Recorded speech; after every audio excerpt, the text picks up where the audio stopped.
Sa buhay ay maiintindihan mo na ang bawat isang tao na nakakasalamuha mo ay may papel na ginagampanan.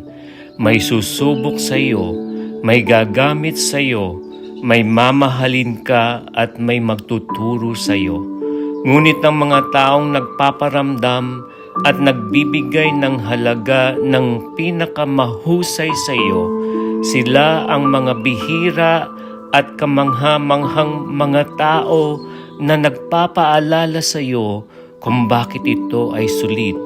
Kung kaya't maging mapili ka sa mga makakasama mo sapagkat maaaring sila ang magbibigay ng inspirasyon para magtagumpay ka sa buhay o di kaya sila ang magpapahamak sa iyo. Kung kaya't kailangan mong maging maingat sa pagpili ng mga taong makakasama mo at matuto ka sa ibinibigay na aral sa iyo ng panahon.